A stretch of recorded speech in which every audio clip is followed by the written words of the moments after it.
ሃይ ጋይስ እንዴት ናችሁ? አሁን ቪዲዮ ስክሮል ሳረግ በጣም የወደድኩትን ሐሳብ ልንገራችሁ።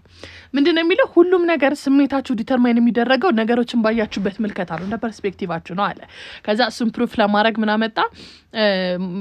ኢማጂን እናንተ ቤት ውስጥ ብቻችሁን ቀርታችኋል፣ ሙሉ ቤተሰቦቻችሁ ቫኬሽን ብለው ወጥተዋል። ከዛ በኋላ ማታ 3 ሰዓት ላይ በሩ ቢከፈት አይምሯችሁ ወይኔ ሌባ መጣ እንዴ ብሎ ካሰበ ምን አይነት ስሜት ይሰማችኋል? ፍራቻ፣ መፍራት፣ መጨነቅ፣ እንደዚህ አይነት ስሜት ይሰማችኋል አይደል?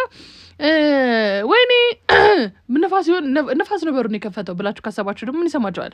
ምናልባት ስንፍና፣ ተነስቶ ለመዝጋት ምናምን አምቶ ሌዚ ብላችሁ ስንፍና ስሜት ሊሰማችሁ ይችላል። ቤተሰቦቼ መጡ እንዴ የሚል አሳቤ ካሰበ ደግሞ ጭንቅላታችሁ ምን አይነት ስሜት ይሰማችኋል? ደስታ፣ ብቻዬን አይደለሁም ቤተሰቦቼ መጡ፣ ደስታ፣ ኤክሳይትመንት አይነት ስሜት ይሰማችኋል። ዩሲ ሶ ምን አለ እናንተ የሚሰማችሁ ስሜት ዲተርማይን የሚደረገው አይምሯችሁ ባሰበው መልኩ ነው።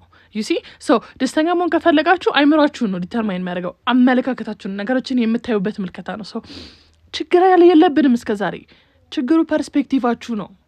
ዩሲ ኢፍ ዩ አግሪ ኮሜንት ሴክሽን ላይ እስቲ ዲስከስ እናድርግበት።